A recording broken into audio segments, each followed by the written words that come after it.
I'm sorry. I don't want to be an emperor. That's not my business.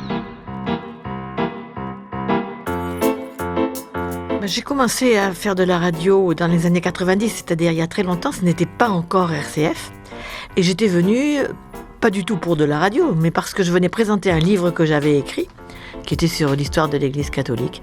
Et c'est comme ça que j'ai connu les studios, que j'ai connu l'animateur de l'époque, qui m'a demandé si ça ne m'intéresserait pas de faire des interviews. J'ai commencé avec des petites interviews, puis j'ai participé à des grandes émissions, puis j'ai été responsable de l'émission de Chrétien Média, samedi matin avec le diocèse de Bordeaux. Puis peu à peu, cette émission s'est fondue dans RCF et j'ai suivi quand RCF a été créé. Et maintenant, je participe à des émissions et je produis quelques émissions à RCF. J'ai participé à beaucoup de choses dans ma vie, mais j'avais une carrière professionnelle de professeur, d'enseignante et puis de formatrice. J'ai aussi participé au service de catéchèse où je travaillais au service audiovisuel, donc c'était quand même des liens techniques. Et puis voilà, j'ai fait beaucoup de travail historique par la suite qui me permettent maintenant de remplir mes émissions par les recherches que je fais en histoire, et donc les émissions sur l'histoire de l'Église, l'histoire des évangiles viennent de là.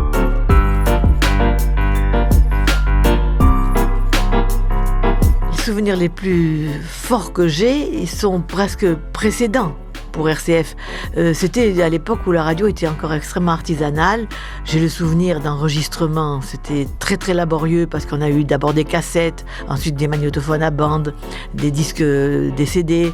Bon, c'était très compliqué. Le direct, c'était toujours un exploit. Et j'ai vraiment des souvenirs. C'était très rude, mais en même temps très valorisant. On était tellement contents de ce qu'on avait fait. Et il faut dire qu'on a fait de très belles émissions.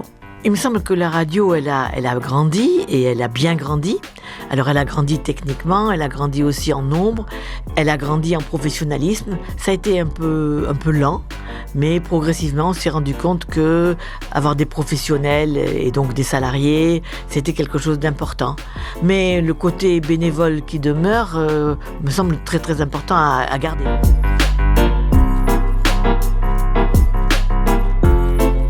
J'ai eu la chance qu'on me demande de faire une petite chronique sportive une fois par semaine, alors que c'était quand même pas vraiment l'ADN de RCF. Bon, les émissions que je fais sont plus sur l'histoire de la Bible, l'histoire de l'Évangile, et c'est quand même ma spécialité. Et ça me donne envie de faire plus, parce que je me dis quand même, le sport, ça fait partie de la culture, et pour RCF, ce serait pas mal d'avoir de temps en temps, alors pas une fois par semaine bien sûr, mais une émission un peu plus longue qui permettrait d'approfondir un peu les questions, d'approfondir des raisonnements, une philosophie un peu du sport. Enfin, le sport, c'est intéressant en soi, et on ne serait pas simplement dans le descriptif, on serait un peu dans la réflexion et la connaissance d'un domaine que RCF connaît pas forcément très très bien. Moi je peux proposer tout de suite, mettons à la prochaine grille des programmes, une émission de 25 minutes par mois ou quelque chose comme ça.